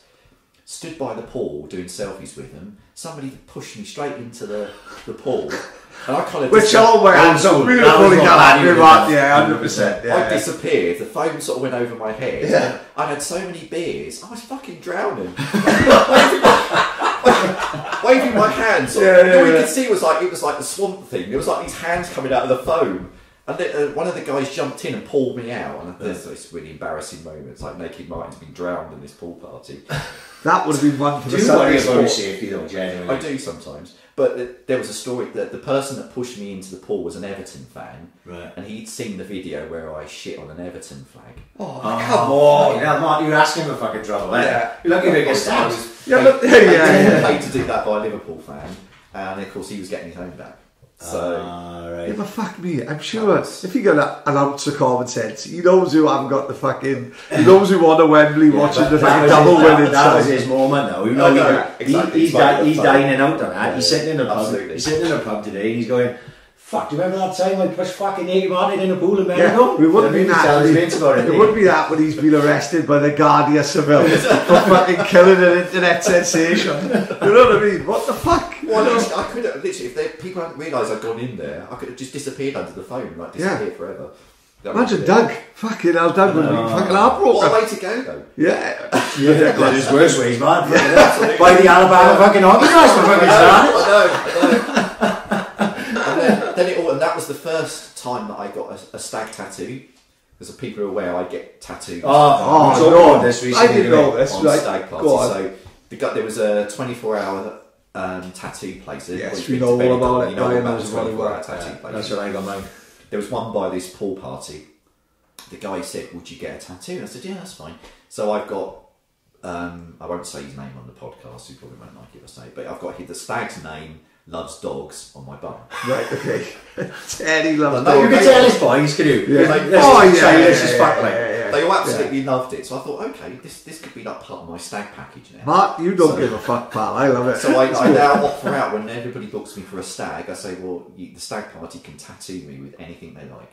Fuck. And I know For a fee. Please tell me for a fee. Well, no, it's kind of, as long as they pay the tattoo fee, it's Fuck, Mark. You don't give a fuck, man. Yeah. This is what makes it so lucrative for me, and it's like, I'm the only guy doing this crazy stuff. And I love it, absolutely love it. So I've now got 4 stag tattoos. Yeah. I've got 3 on my bottom, and I've got 1 on my thigh. All crazy things. Yeah. And I'm still offering it out, and the stags love it. So There'll be a load of unemployed people that listen to this fucking podcast. They're going to become the new naked man. Yeah, but you know the one who I feel sorry for? It's fucking Doug, because Doug is doing a trumpet with a reach around, and he's got fucking Teddy Stag, 2019. Gotta put up with it, he? Fucking Doug has got a fucking, he's having a fucking nightmare, Doug is. It's funny, when I get home He's a hell of a boy now, he says to me, "Can I have a look? What have you got tattoo have you got now?" Fuck's sake. So I'm like, I have to show my arse to him and say, "Well, this is." So who the fuck's that? Ryan Bagel of 2017. You couldn't make this stuff up. Brings me into it. Honestly, it's like it's what makes me unique. You know, who else in the UK does this fucking stuff? No, well, it was only like Jack. Sorry. Sorry, people will reach around. The jackass mob were Looks doing good when we're it. having sex, doesn't it? The jackass mob were doing it, weren't they? In the early, like you love Jackass, didn't you? Because you were the only ones I know who had Sky. But who loved Jackass? You know, Steve O's Jackass, fuck, you know. And there was the Sanchez one as well. They were a little bit more extreme, anyway. Yes, I agree. But I suppose to a less extent, that's what they're doing, really, isn't it? The same thing. Absolutely, yeah. Kind of, it's more a more refined version of that. Yeah, I think so. But it goes down so well, and I think that's probably why the stags are my biggest earner for both videos and personal appearances. Well, I haven't beaten a Marbella. I just love it. I haven't beaten a Villa in Marbella. You have, fucking hell, in all fairness. Twice this year. Really? And it's great. And the second time. Is Marbella a little bit like more civilised than Benidorm? Yeah. Much Yeah. Yeah. Nicer place. Bit more posh up. We went along the quay, but Port Venus where the marina is. Lovely place, I bet. And you should see some of the yachts. I mean, you've seen Roman Abramovich's yacht on No. TV. You know, like the really big one. They're even bigger than that. And they're sort of parked in his own little island, like. Yeah, they're like gym palaces, and you've got literally staff there, like hosing down the boats in the morning. There's like helicopters perched on top, and there's all these people sat there in their Versace sunglasses, you know, with their drinks and things. It's like a totally different way of life, you know. So, how do they feel then when they were strutting around bollock naked then? Or have you got like... Well, that's the thing, you can't, I mean, you have to, and I have to kind of like rein people's expectations in. When I go to personal appearances, the first thing they say is, "Why are you not naked?" So, well, hold on a minute, you can't just get naked in the middle of the street. Get banged up. Yeah. So that's where the green mankini came into being, because obviously it's like a middle road. Because let's be honest, my old man said, call up the house, he wants to put fucking adverts on the fucking paper for something, fuck knows what. And I said, I can't this afternoon, I can't tell my old man who Naked Martin is, because there's millions of people out there who never heard of it and will never hear of it. You know, so if you're strutting around with a fucking, you know, fucking chorito flying in the wind, you know what I mean? You know, some people are not going to take offence. You've got to think, what the fuck is going on here, isn't it? Yeah. So you have to kind of rein in people's expectations, as I said, and just say to them, well, I can be naked at a venue if it's okay. If not, I can do like a quick strip. I've had a couple of stag parties that I've been to where they wanted me to do like a lap dance for the stag. Right. They blindfolded the stag and I had to do a lap dance on their lap naked. When they realised it was me, I was like, fucking hell, I was like, you're hairy. This is not a girl. Yeah. But then it's obviously the mankini more than anything, because I walk around Benidorm a lot in the mankini, and I've done it in Puerto Banús as well. But even then, you have to be careful. Some bars won't. Of course, yeah. Some people are a bit funny about it. There was one bar in, I think it was in Benidorm. They were about to say to me, "Sorry, you can't come in here in that mankini," and they realised who it was. No, I was like, Naked Martin. No, you can come in. It's fine. Yeah. Two drinks there. It does unlock some doors. It's ending up fully loaded nachos, everything. So it's okay, but it's kind of like I have to sort of like tread a funny ground with it. It's like, you know, people have to realise I can't be naked all the time, but obviously when I can, I will. But obviously I can't get arrested, so you have to sort of be careful. Yeah. But it's really fun. The one I did in Newport just recently, a birthday party, we were in a function room above the pub, and I was naked the whole time we were there. And it's really funny because all these people were popping upstairs, like putting their head round the door. Oh my God, you're naked, Martin. And it's completely mad, to be honest. If I look back like a year and a half ago when I was just like working in a dead end call centre, just like, you know, making ends meet. If someone had said to me, "This is what you'd have been doing," in a year's time, I would have said, "No, get lost." That would never have happened. And look where I am. That's why I say to people, never say never, because you just don't know what's going to happen. You know, it's just like, you know, I don't know where this is going to go. Listen, it could end tomorrow. It could end tonight, but it could also go on for a few more years. Yeah, exactly. You know. Yeah, and even if it ended tomorrow, I could look back at it and think, fuck, all the things that I've done. Yeah. I would never have done those things. Spot on. All those experiences that I've got. Yeah. And all the people that I've met, but which I would never have met. All these people in different walks of life. I've met some very rich people. I've met ordinary people. I've met people from all over the country, different nationalities, and it's been really amazing to have, like, you know, get into close contact with all these people. But funny enough, like, before I did the personal appearances, I've never done drugs. Never. So we've gone through the list now. So it's like in a year, just in the space of like a year, I've done all these firsts. I've done drugs. I've done all these things. I've done pool parties. I've done like crazy things. I've been dropped on my head. I've been thrown into pools. I've done like coke. I've done like so. We're in the. So hang on before we skip over that, like. Let's not just brush over that. You made a conscious effort before, or was it just like when you were with a gang? I think what it is, when you were with a gang of boys, like, you know, sort of lads, like, you just get carried away with everything else, like, is it? Just. I guess so, and they just want they just keep getting me drinks. And, and which you would obviously. Your inhibitions. Their idea was just to get me out of my head as quickly as possible, because they just want it. You know, they just want to enjoy the evening and. You know, and it just gets, it does get carried away and it does get crazy, but most of the time the people that I'm with will make sure that I'm safe and looked after. There was one, I think people are aware of listening to the podcast, there was one stag do that I did in Ibiza which went terribly wrong. Is that what, did you do cat then? Yeah, it's the one where I got assaulted. And you got what, assaulted? Assaulted, yeah. Not by the group. The actual stag punched me. Really? He wasn't that keen on me, to be honest. It was a last minute booking. It was a group of guys from South London.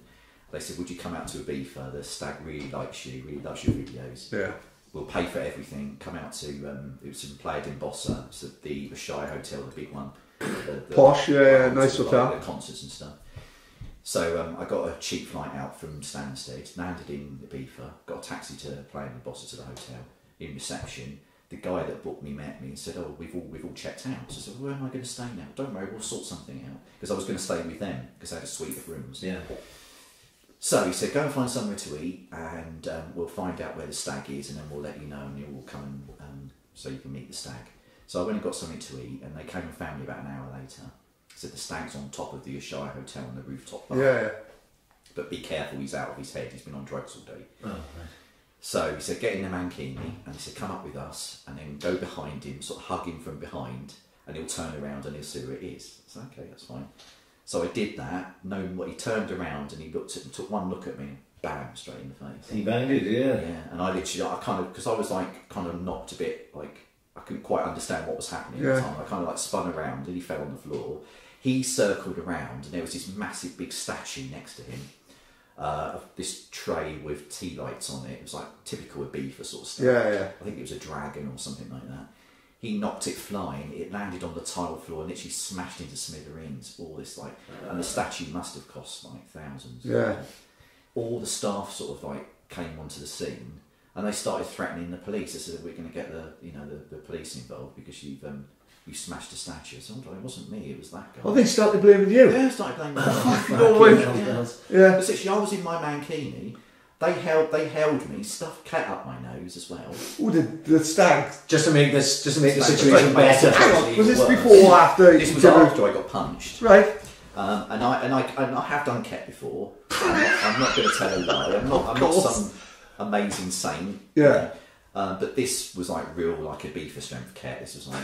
Right. I think it was what people call rhino ket or something. I would have no idea, generally. Literally, within 10 minutes, I couldn't even stand up. That's how bad it was. I was on my What happened? They actually held you down and made you, like, that's nasty. I know, it was horrible. And they all laughed and walked off, and there was me stuck there on the bar stool. Yeah. Thinking, what the fuck am I going to do now? I've got nowhere to stay, stuck in Ibiza. Yeah. I had a flight booked home for the next day, but I thought, what am I going to do? I can't even walk straight. So I literally got off the bar stool and then he fell on the floor, sort of holding onto the wall because the floor was moving. And was this video or something, was it? This is why I never fancied cat. Right. Because I just don't think you've got control over each other. Yeah, that's always the worry. It's basically an anaesthetic, isn't it, really? Really? It's not. Of course, it's most tranquiliser. My missus watches those fucking helicopter ER fucking things all the time. And they always go, right, give them some ketamine. You know, someone's broke their leg, got no way. Or something. Yeah, give them some ketamine. I don't understand why people use it recreationally, but some people love it. But I had such a bad experience. Yeah, I can live my life without that. And I managed to get outside the reception of the hotel. Yeah. Are you naked at this time as well? No, I literally got my shorts and t-shirt on at this time, okay. Thankfully. That's why you didn't recognise it. I had them in my backpack, so I managed to get those on. I was outside the front of the hotel, and they weren't very. I was throwing up basically. Yeah, but you've got to understand. They probably just think you're some fucking guy who's out with his chunk, innit? Yeah, they're not going to say, "Oh, fuck, we better look after this guy." Like, you know, he's in a bit of a bad place. They see it fucking 15 times a day. It was getting. I was literally choking on my vomit. That's how bad it was. Fuck me. I know. So it could have been. It could have been a really bad outcome. Luckily, one of the Fuck, guys. man, it's like Evil Knievel, you know, the fucking cat dealers all over Swansea going out of business. Yeah. Review of it. Yeah. So one of the guys in the stag realised what was going on. And he come over and held my head up, and he said, "No, this is not right. I'm going to get you a cab." And he got me a cab, and we went into San Antonio together, and he paid for a hotel room for me. Oh, well, there's some good guys. Yeah, there's some good guys out there. There's some nice guys around, and I got up to the room. I fell on the bed, and I passed out. I don't remember much. I remember getting up the next morning, had a shower. I got paid for a taxi to Ibiza Airport, and I was literally like sat in the departure lounge. I was bruised on the front of my face, and I just completely. I was upset, and I couldn't talk to Doug.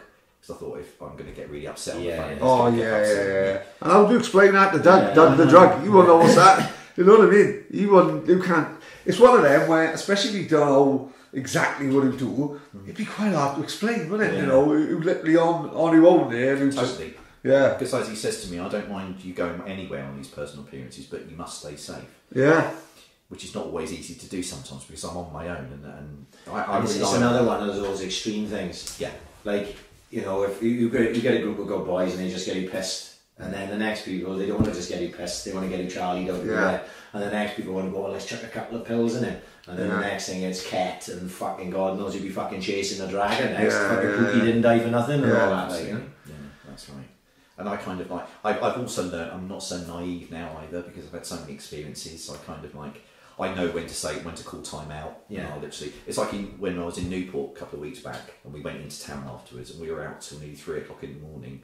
We went to a nightclub and I was dancing away and literally it got to about 2:30 and I thought, I feel absolutely, completely fucked out of my head. I don't know how many drinks I'd had. I'd had some Coke, I'd had something else, I'd had a tablet of something. I can't even remember, to be honest. I know it sounds awful, doesn't it? But oh, bitch! Shut up! My tea time at my mom's. It actually sounds great. Oh, what haven't you done? Because I'll make a couple of calls, we'll get it dropped at my mom's now for that. Yeah. No, but you make nouns and we got to be ashamed of him. We have to be proud of him, man. I have when I did, you know, the one I was talking about, the stag in Puerto Banús, yeah. where they hired a big villa. They ordered the Coke and the Coke arrived on a silver tray. No, love it. Like a Ferrero Rocher ad. Literally was. Different level of drug Oh, dealing. yeah. They were sniffing Coke off everything. Any kitchen implement, anything. Mark, they sniffed it off a cock, mate. Now I know what fucking sniffing it off the fucking kitchen table. It was the most extravagant stag do because I don't know how much that lot cost, but it was like a pile of mashed potato, the cocaine. No way. Tony Montana stuff. Bodger and Badger smash, no let me do like that. I mean, you know, these guys must have been very rich. That's all I can say. Yeah, well, mate, just to have a villa in Portugal. Fuck, if they want to hire me for the next stag, I'm fucking a very fuck. Yeah. Not quite sure how we can top naked man. No, it's very true. Nobody wants to see me fucking naked anyway. Have you had, like, you know, because obviously you use social media now, have you had celebrities reacting to your things? Yeah, I've had, what's her name? I can't remember her name now. Oh, it's an American singer. She follows me. Oh, Celine Dion? No. She's Canadian. Alright, sorry. Saving it. Fuck me, mate. Fuck me. Sorry. It's a completely different country, Alright, sorry, the Mountie. I can't remember her name. I keep wanting to say Taylor Swift. It's not Taylor Swift. It's like her, but it's Miley Cyrus? Yeah, I nearly had it now. Not Miley Cyrus. It's another one like that. This is the big one. No, I can't think of her name. Oh. It'll come to me in a minute. Yeah. But she follows me on Twitter, and somebody pointed out that she did, so I followed her, and I DM'd her, and I said, would you mind if I danced to one of your songs? And I got a reply. No. Saying, saying, yes, that's absolutely fine, as long as you credit me in the tweet. And I couldn't believe it. And I said to Lewis, my business partner, and he said, oh, are you sure that's actually her replying? And I said, well, I don't know. Well, if this is a Twitter account, it might be someone, like, it might be her equivalent to Lewis, you know what I mean? Yeah, absolutely. Yeah. There's also an American comedian who I can't even remember his name now. That's all I can. I'm used to somebody. I can't remember all these names. But he retweeted one of my videos earlier this year, which went viral, and I got a load of American followers. I've also had an inquiry from a comedy channel in the States, and they're interested in featuring me on Tosh 2.0, but we're not. They're still trying to. Oh, what? Sorry, I don't know. It's an American comedian. Right. They basically they build a sketch show around an internet sensation. Right. And they have all these different people on the show, and they'd seen my videos and they contacted through the website. And they're interested in having me on one of the shows, but it's kind of, we're still trying to negotiate with them when it happens. And don't tell you so short, man. That would be completely mad if it does. Yeah. Imagine Nicky Martin cracking America. That would be fucking, don't get me wrong, getting chased out of Texas. But everyone else, like Ohio and all that. The Bible Belt. Yeah. Fuck away from that. But Mississippi Gurney. Yeah, we go to Alabama. They're awful. Let's not mention that again. No. I recently got an invite to go on Judge Rinder, which was like completely. That's 2 weeks on the trot. Captain Beanie was on it. Captain Beanie was on Judge Rinder. Yeah. And I had this. We had because my business partner was in on the telephone. We did a conference call with the guy from ITV, and when we found out what it was, I thought, you want to go on Judge Rinder because I haven't got a case. Yeah, I think they work around. Yeah. I don't think Judge Rinder's even a real judge. Don't worry. It's all a bit of But he said to me the researcher from ITV said you can't be fictitious. It's got to be something. Right, so you've got to have a beef with someone, like. And I can't, for the life of me, I cannot think of any situation that I'm in where I owe somebody money or somebody owes me money. I tell you what we do, we'll have that cunt from South London. We'll have him up on a GBH charge, little bastard, what he is. Huh? So we left that. So it was kind of like, it might have happened if I had something. Yeah. I can't think. And to be honest, when I've watched Judge Rinder, I can't really see myself on it. I think I'd get annoyed with him. So. Yeah, he's not my cup of tea. When he gets a bit accusatory and he starts accusing you. Well, it's the Jeremy Kyle thing, isn't it? Jeremy Kyle's on his iOS and all that. Isn't Jeremy Kyle been pulled there? So this is kind of like, it's like the new Jeremy Kyle almost. Yeah. Because people go, I mean, I watched one just recently and it was a couple of people that put money into a sandwich shop. And they were like slagging each other. Hang on, you don't want to get involved in that. No offence. No, that's not going to be I can't see anyone taking you a sandwich shop. I can't imagine the specials on a Monday on that fucking shop, let me tell you. we'll stick to panini won't we? Yeah. So I can't see myself on that, to be honest. What's some of the... It's nice to get an invite. Oh, amazing, man. What's some of the craziest stunts you've done? Someone told me one about the Mentos. Oh, the Mentos and Coke? Right. Yes. You'd obviously not seen internet videos of this before then, is this? So what did they ask you to do? So they asked me to... You've seen it when you put Mentos in Coke and I have, explosions. Yeah. But you hadn't seen it at the time. So you didn't... Well, I was kind of aware of what it would do and everything. And I said to the guy that asked me to do it, I said to him, does it have to be Diet Coke or fat, normal Coke? And I think we decided it had to be normal Coke because of the sugar content reacts with the Mentos apparently, or something. I don't really understand the chemical reaction, all the stuff. So I said, okay, that's fine, I'll do it. So I was still working at the time, so I got home from work in the garden, tube of Mentos, stuck 2 Mentos up my arse, put the Coke up there and squirted it up there. Right. Waited literally 10-15 seconds and you can feel the combustion. Right. And it kind of shoots out like really... Fuck. Kind of You're lucky to blow yourself up. And it come out and it kind of, I thought to myself, oh, this is a bit like crap. I'm going to do it a second time. So I did it a second time. Right. 2 Mentos in there, did it, and I stuck even more Coke in there. Must have been like half a bottle. And it literally honestly, but I could feel it going up inside as well. Oh my God. So then I thought to myself, I think I've gone too far here. I got a really good reaction. This is the story of my life, mate. I think I've gone a bit too far here. It's always a bit late, isn't it? Doesn't see things coming Mate, Doug the drunk don't know what's going on, does he? Doug the drunk don't know what goes on. Doug's going for a fucking Bacardi and Coke. And it literally shot the Mentos out over the lawn. If anybody's, they've probably seen the video on WhatsApp, but literally, I did the first and the second videos, and they're both on WhatsApp somewhere. But if anybody wants it, they can ask me for it. So the second one, it actually shoots the Mentos out. You can see the explosion. Fuck, really? They do fly out the arse? Fly out of the arse. But the worst part about it was, I was literally for about 48 hours afterwards, I was in terrible pain. Fuck, I can imagine what. Literally, like the combustion doesn't go out just one way; it goes up the other way as Well, well. it's the thing. It would have gone on. Like, I suppose what would happen if you had 2 Mentos and drunk a bottle of Coke? It would be like John Hurt in Alien, wouldn't it? Like, where's it going to fucking go? Dangerous. You probably. This is what. Like, you wouldn't even think. I could give my daughter a Mentos and say I would drop Coke and fucking bust her fucking ribs open. Exactly. I know. And this was the thing, and I was literally leaking Coke out of my arse for like 24 hours. Fuck, no way. I went to bed. I normally sleep naked. I slept with pants on and some tissue up my arse. Really? Literally because Coke was leaking out. That's how bad it was. Fuck. And I was in so much pain. And I read afterwards, I did this with some search on the internet, and there was a guy in the States actually had to go to ER afterwards, he did it, to have an emergency venting procedure. Because what it does is the air goes up inside your, I think it blows up your colon and your bowel, it's sort of because the air goes up. Right. Fuck. Because that's what people don't think, when they think about it, combustion doesn't just go out one way, it goes up both ways. Yeah. And because inside your bowel is not sealed, so it goes straight up. And that's what happened to me the second attempt.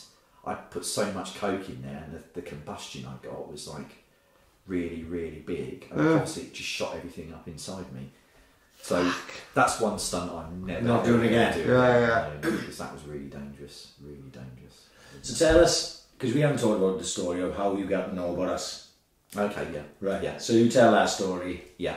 So that was, obviously I've touched on, I went to Newport a few weeks ago and did a birthday party.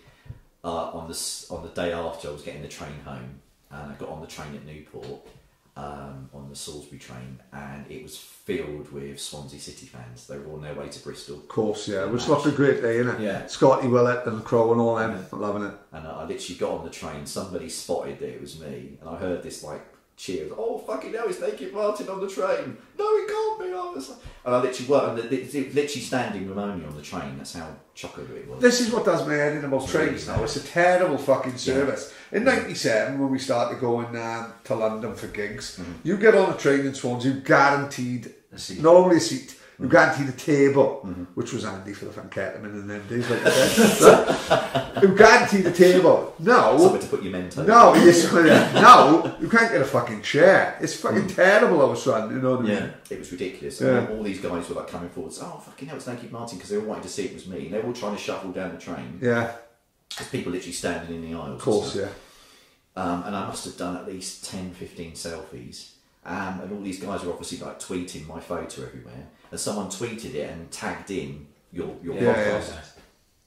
And that's how I found out about it. And I remember doing the Swansea City video back in January, February, March time. And I had a whole load of football videos, one after the other. Because I had all these people that were asking me to do football videos. And I was contacted by a lot of Swansea City fans. And they said, would you do a Swansea video? So I did it at the time. And it didn't really do much. It didn't go anywhere as such.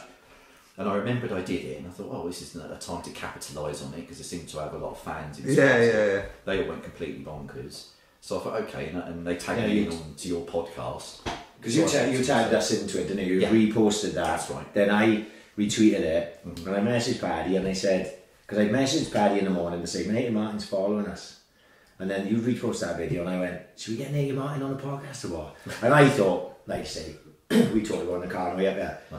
When we started this, we had no idea that we'd do 5 podcasts, let alone 87, and let alone have the people on here that we've had.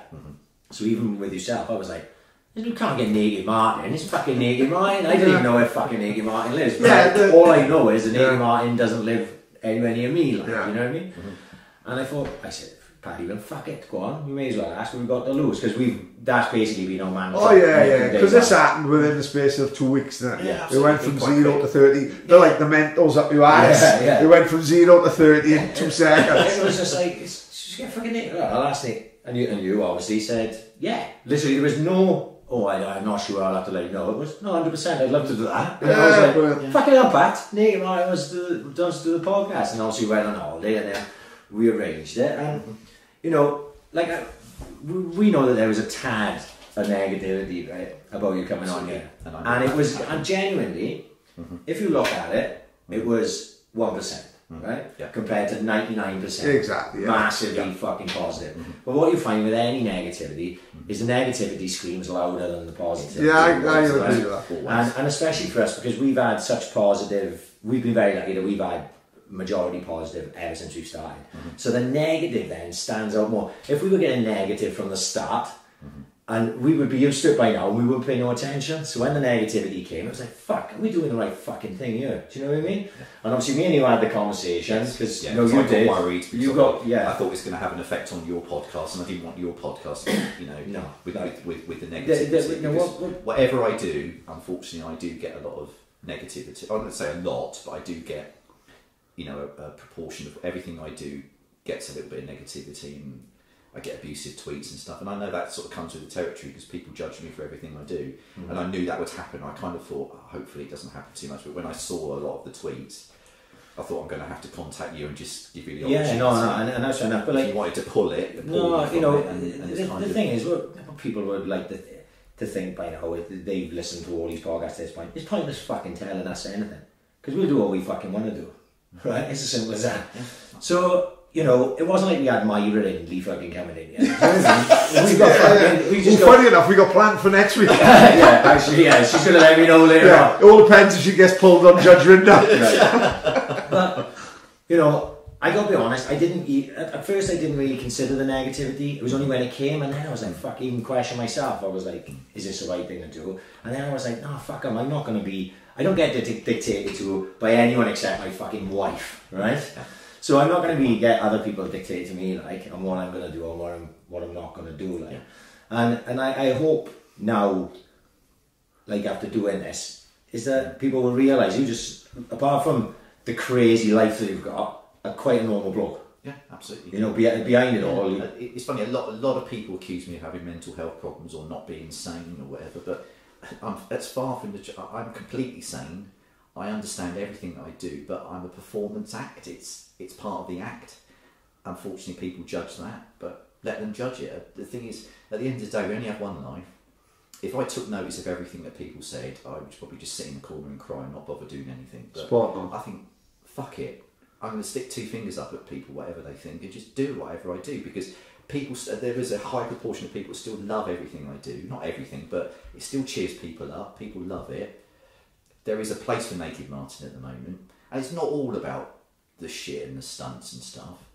98% of what I do are videos giving people happy birthday greetings, happy anniversary, happy wedding, happy graduation, well done for passing your driving test. And the feedback I get is amazing. The people that say, you've made my day, you've really cheered me up, that my birthday's been made forever. And that makes me feel so good that I've made somebody's day just for wiggling my willy about. Makes people laugh, because male nudity does Just that. saying wiggling your willy about I find childish fun. A naked man people find funny, and that's what I kind of like linked into. That's what the whole thing is about. And also I like to think, well, I don't promote it enough, but that's probably something I should do as well, is part of the Naked Martin thing is about accepting your body, no matter what you look like, and being proud of who you are and not worrying about what everybody thinks. Because we're so obsessed these days with how everybody looks. Everybody's obsessed about looking good, about making your teeth white, about losing weight, about having your pecs up, or having a six-pack, or looking good, having makeup on, wearing this, wearing that, wearing this label, wearing that label. At the end of the day, we're all fucking human beings. We all come, we're fat, thin, hairy, bald, whatever. We're not all good looking. We're not all Hollywood film stars. We all got something that's not amazingly good about us. We're not all good looking. But at the end of the day, we're all humans, and we all get along on this planet, and we're all living and doing the same thing. Why should you be made to feel like you're a second-class citizen just because you don't look good, or your teeth are not so white, or you're not wearing a fashion label that's really cool or stuff? So that's part of the Naked Martin thing, is like sticking two fingers up at the fashion industry, at the magazines that encourage you to look good, because that affects people's mental health. And the mental health issue is another big thing I like to, because I've been there. I've suffered from bad mental health in the past. So being naked has enabled me to get back my self-esteem. Right. I feel good about myself, because when you're naked, no one can judge you for what you're wearing. Because the minute you put clothes on, people judge you. They make judgments about where you come from, how much money you earn, where how you've been brought up. If you if you appear in a lot of sportswear, people make a judgment about you. Or if you wear a lot of fashion labels, people make a judgment about you. They decide where you come from or what you do. The minute you're naked, people can't judge you for that anymore. You're just about you. And then when I go to naturist events, you can talk to somebody. You might be talking to somebody who's a lawyer or a doctor or a teacher. You don't know that because they're naked and they're just a person. And that's, to me, that's what is so liberating about being naked. Takes everyone back to ground zero, doesn't it? Yeah, absolutely. Because we're human beings. We are obsessed with clothes. Yes. Right, the way, as I'm literally going to throw my Stone Island jump jacket in the fucking bin after that. As like a working class, especially where we are from, maybe it's different generations, I don't know, but with my generation, or certainly with me, it's football, it's music, probably boxing, say, and clothes, innit? Yeah. And when you look at it all, when you strip it all back, it's, especially the clothes thing, it's absolutely ridiculous. It's ridiculous. Right? I know it's ridiculous, and I don't buy clothes to impress my missus or impress other You do it women. because it makes you feel good. I half the time who buy clothes to impress other fucking boys. Yeah. So the boys think he's a fucking cool guy because of what he's wearing, and it is absolutely ludicrous. It is completely because I give all ridiculous. my old clothes to my father. And it's been developed by the fashion industry because Crazy. they want to make you feel like you fit in because you're Yeah. wearing this particular Yeah. label. Or I give my father all my old clothes. When he's going down his allotment, he looks the coolest 7-year-old Stone on the Island jumper down planet. fucking allotment. Stone Island jeans, Poland shark jumpers. When he comes for a meal, he looks fucking terrible. He's like the man Looks from like Del Russell Monte. Gage. He's got his cream chinos, he's got his fucking cowboy hat on, he looks a fucking mess. You know what I mean? But isn't it funny how, like, when you strip it down to that, you say, yeah, you just, when you all in this, like, naturist place, wherever you are, and everyone's just talking, no one knows what everyone does, or no one judges people by what they're wearing, or trainers they got. So, once you get past that thing of thinking, fuck, everybody's naked, the thing is, we all come in two different, we've either got a penis or we've got a vagina or whatever. Once you get past that at the end of the day and forget about the embarrassment factor, you're just talking to a person. They're not. You're not judging them for what they're wearing. They're just another person, and it's difficult for anybody that's not been in a naturist kind of situation to understand what that feels like. But it's the most liberating feeling to be honest, ever. To talk to be in a crowd of people that are completely naked, and you can just have an ordinary conversation about anything and not feel like you're being judged for what you're wearing. And it's that, to me, is the most amazing feeling, you know. So it's like, I guess the whole Naked Martin thing is like an onion, really. You peeled off all the different layers, and you know, some of it is the performance act, some of it is the video, some of it is, you know, is being a naturist, some of it is you know, is being gay, some of it is it's all different things which make up the whole Naked Martin thing. And whatever I do, I'm going to get judged. So, but all about the mental health thing. The same person who would like put on Facebook Mental Health Week will also probably go on your DMs and fucking slag you off, which baffles me. Yeah, you can't be one of the. There's so many people will put on it's Mental Health Day, fucking raise awareness and all be nice to people, and then we'll go into someone and call them a cunt on social media. Yeah, absolutely. To me, the two don't go hand in hand. You're either one or the other. I can't remember the last time that something offended me so much that I went on social media to go directly at that person. I don't think I've ever done it. I can't say that. I mean, you have with the Swans who constantly. There's a difference. Right, go on. So like if I call a fucking Swans player a minge because I'm in the moment, I'm watching a game and he's been a cunt, I never went tagged Wayne Routledge. Right, okay, Wayne Routledge, you the fucking useless cunt. No, because it's the same as if you were in the pub and you just say yeah. You just saying a lot. And I got to be honest, over the last probably year or so, maybe you've done it a lot less. I've done it a lot less because I think you learn all the time, don't you? You know, you're talking about if you looked at my fucking Facebook from 2009, spot on, right? Yeah. If your Facebook memories come up and if you scroll through them, your last couple of years, it won't even be mostly mine, are just photos of kids. Wearing kids and all this and that. But if you go back to my fucking Facebook post from 2009, it's pathetic. I find myself deleting them. You know what I mean? I'm going, fucking hell, right? What were you talking about? You fucking idiots. Good, but it's just like, exactly. You grow up, don't you? Right, so you've got to grow up, and you've got to learn, and you've got to fucking embrace a bit of change. Like, and I like to think that at least, if nothing else in my life, that I've sort of learned that side of things. So you see now, and I think, you know, if you took my tweets from fucking 4 years ago about the Swans to now, they chalk and cheese. You know what I mean? So well, didn't it happen with Kevin Hart, the comedian? Kevin Hart was supposed to present the Grammys or the Oscars. He made a joke, and he made a joke in 2004, and someone pulled it up. And if you go through any on social media back to that far, you're going to find. And they pulled it up, and they said he made a racist joke. And Kevin Hart got pulled off the Oscars or Grammys. It wasn't even racist, it was a homophobic joke. Oh, right, homophobic. But it was a joke. Yeah, you know joke. He's a fucking comedian. I think things get taken out of context. There's a famous quote from Stephen Fry, and I can't remember exactly what he put, but I think it was something to do with people being offended. And he said, Stephen Fry said, that people aren't really offended, it's just that they don't. I'm trying to think of what he said now, but it's something to do with them just not liking what they said. Yeah. So they then say, "Oh, that's offensive," but it's not really that it's offended them.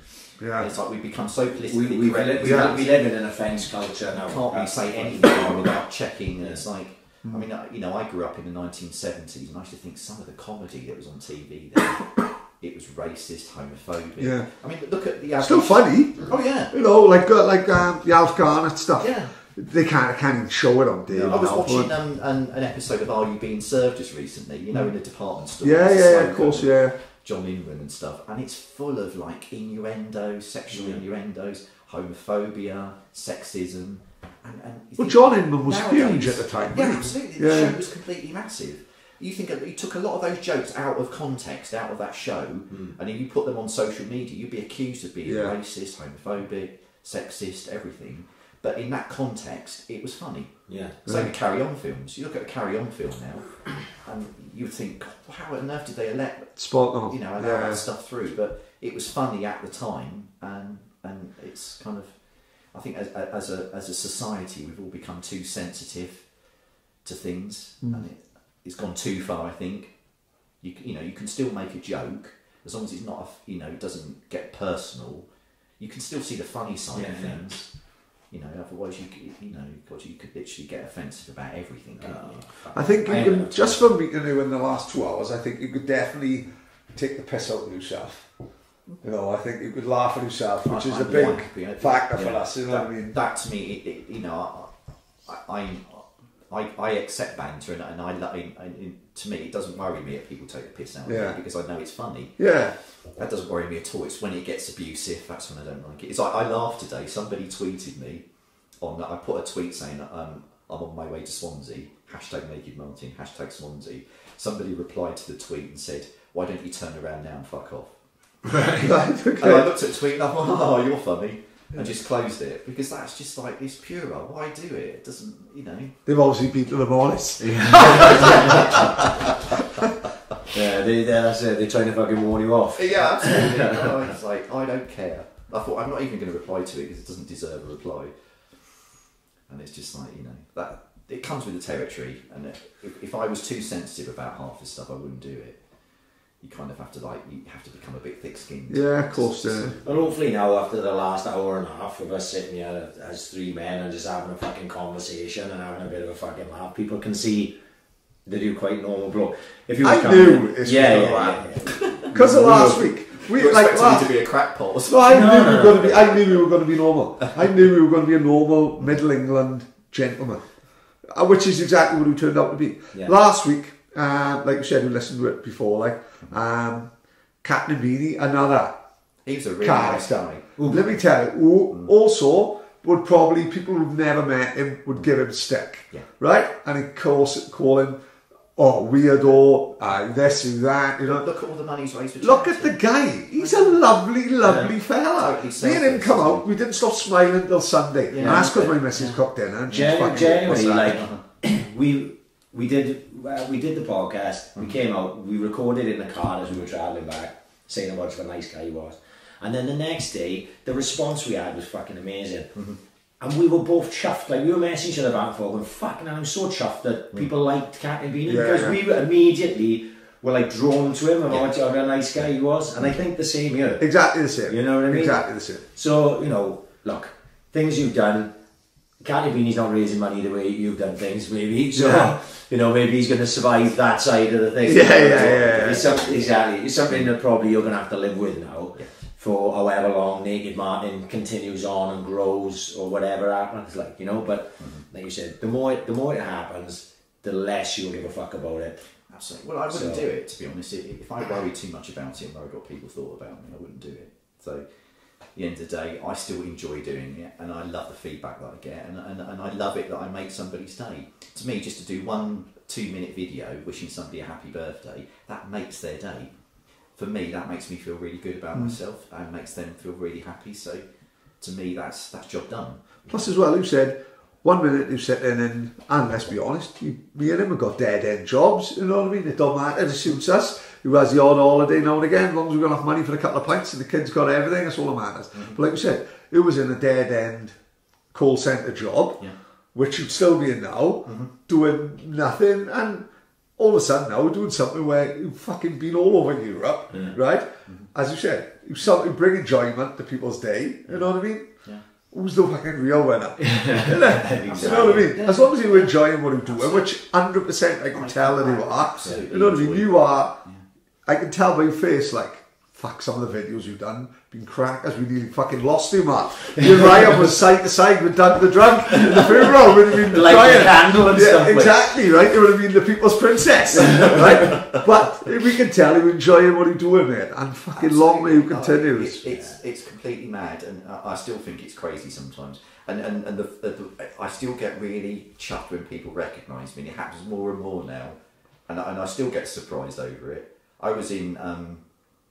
I did one recently. I did a funny stag do where I had to. A guy was bundled into a London cab. That's a kidnapping. Yeah. I was paid to go into a London cab, stripped naked. The cab driver knew who I was, so he was fine about it. And they were picking this guy up. He worked in the city. And they were bundling him out of the station into the taxi with me, blindfolded. Yeah. And he took his blindfold off, and there was me sat on the seat completely naked, and he tried to get back up. Oh, never! Did the taxi driver warn you about the silent charge? Just in case you see your videos, Martin. £50 silent charge. He loved it. He was put the clip up already, did he? Photos and stuff. He was like, "Oh my god, I can't believe I'm Naked Martin in the back of my cab." So we drove down to Gatwick because he was getting a flight. The guys didn't tell him where he was going, so I had to like pretend where I was. You know, I was going with him and stuff. And we got to Gatwick and we did photos outside the hotel in my mankini, and all these people recognised me. And they all wanted photos and stuff, and it was crazy. And I got back to London. Like the fucking Beatles turning up. Yeah. It was mad. I got to Paddington, not Paddington. Was it Paddington? Where did I go to? Victoria. Got the train from Gatwick to Victoria. Loads of people at Victoria recognised me. I was in Wetherspoons eating breakfast. I was like, Naked Martin, can we have a photo, please? I didn't think they wouldn't recognise you with your cloth on, wouldn't it? But I still find it really, really. I get really chuffed. It's like because to me, it's like I'm not. It doesn't go to my head. I'm not a big-headed person. Yeah. I never will be. To me, I'm not a celebrity. I'm just still an ordinary person. I don't see myself as that. I've just become a little bit infamous on the internet. Yeah, of course, yeah. And when people recognise me, I do find it really. I get really. It was like on the train down. Somebody recognised me and took Really? a photo. Knew that he was coming down for the podcast. Exactly, yeah. So a big deal in this neck of the woods. You've got to the SA postal code, we fact. But we're alright though, yeah. Right, Matt, it's been an absolute pleasure. Brilliant. We're going to go on a piss or? Absolutely. Yeah. Thank you very much, Mark. It's a Top pleasure. man, Matt. Pleasure. Paddy. Nice to meet you both. And thank you very much. You didn't have to come all this way. No, Christ no. Do us a favour It's a again pleasure. for a bit of content. Thank And you ever so much for allowing me to come on. And it's been really, really fun. And it's nice to get my story across. Of course it is, yeah. What makes me tick, there's more to me than just the videos. And hopefully people will understand me a little bit more now. So that's good. I've had this opportunity to do that. It's great, man. Let's go and have a fucking beer. Yeah. Let's get out here. Well, more than a beer. Couple of grams of cat, no Naked Martin. No clean film. Yeah. No fucking claim from John will have you fucking banned now by 7 o'clock. Right, we're out here. Peace.